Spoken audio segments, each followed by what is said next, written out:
ঋষি, সবজিওয়ালার টাকাটা দিয়ে যাও। হ্যাঁ দিচ্ছি।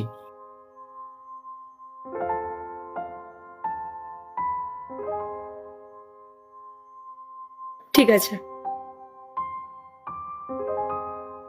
দাদা, বল। আমার কলেজের ফিস দিতে হবে, টাকা দে না। হ্যাঁ দিচ্ছি।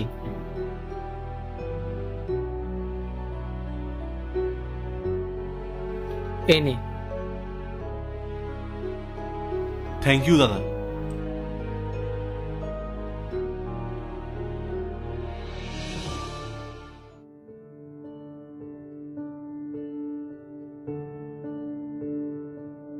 কি গো, আজকে তো দেরি হলো তোমার? হ্যাঁ, অফিসের কাজে একটু চাপ ছিল তাই। আচ্ছা ঠিক আছে, আমি তোমার জন্য খাবার বানিয়ে আনছি, তুমি ফ্রেশ হয়ে নাও। না না, খাবার দিতে হবে না, আমি অফিসে টুকটাক খেয়েছিলাম, তাছাড়া পেটটা ভরা আছে। এখন ফ্রেশ হয়ে আসি। ঠিক আছে।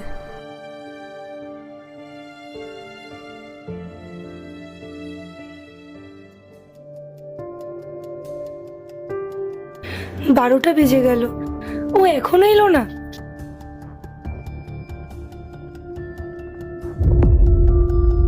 চলে এসেছো তুমি? হ্যাঁ। আজকেও আবার এত লেট হলো যে? অফিসে কিছু জরুরি কাজ ছিল। ঋষি, ওর কিছু তো একটা হয়েছে।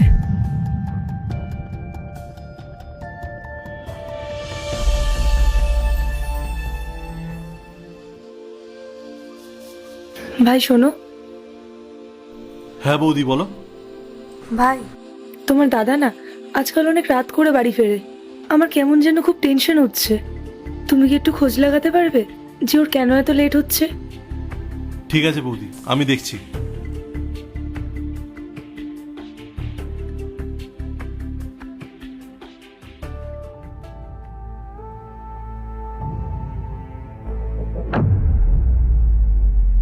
কি ব্যাপার, দাদা হেঁটে হেঁটে যাচ্ছে কেন? গাড়ি কোথায়?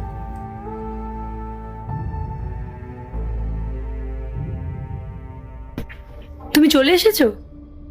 তোমার গাড়ির চাবিটা একটু দাও তো।